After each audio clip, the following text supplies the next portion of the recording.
Okay, we're You do it. here with Tom Ruck and Hank Elder.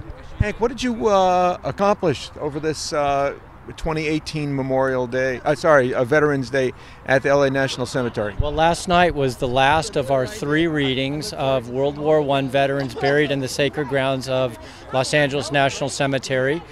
And we actually saved 12, so we read 12,888, saved 12 out, which we read today. And my grandfather, who is buried here as well, I brought his World War II uniform he retired in, but he served in World War I. So we put his uniform in a chair over there to sit with all of us and be with us for the day. And then I was able to read a poem that I wrote in honor to him, reaching 100 years like Flanders Fields, and saying, thank you, and we carry the torch now, and we're about peace and freedom, because in the end, I've never met a soul, and I'm a member of Squadron 283 of Post 283, American Legion. I've yet to meet a veteran that said, I love killing people, I love war. What they say is, I love when peace comes, and that's what we fight for. So we remembered that these Americans, the 53,333 who died in World War I, did that so that we might live in freedom.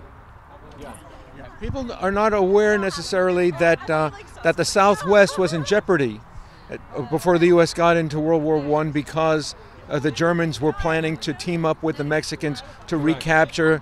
The Zimmerman telegram is a legendary telegram that the Germans knew.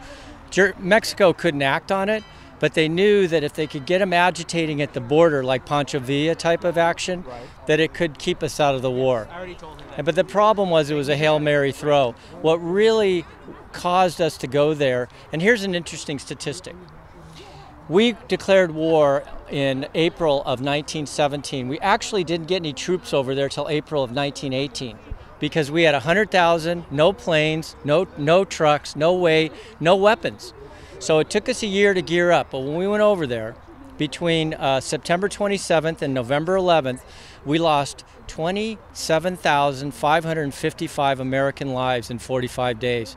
It's never happened in any war we've been in, and it never happened. And the reason we did that is because, as you suggested, the Germans were trying through attrition to have a negotiated peace.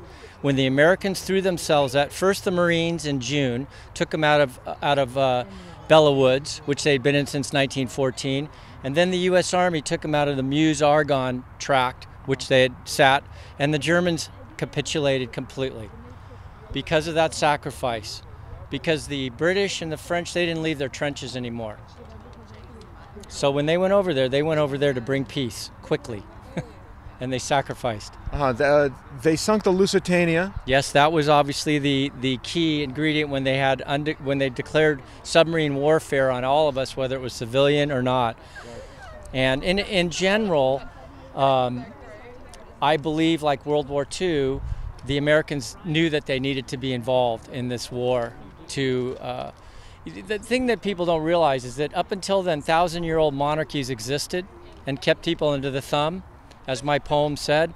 But because of the valor of all those soldiers, the 18 million that died, the monarchies were all but destroyed. And out of it came Soviet Union, came civil rights movement. It's completely traced back to the African Americans returning back from World War I and saying, you can't treat us like this anymore. We fought for freedom, and we deserve freedom as much as the white soldiers.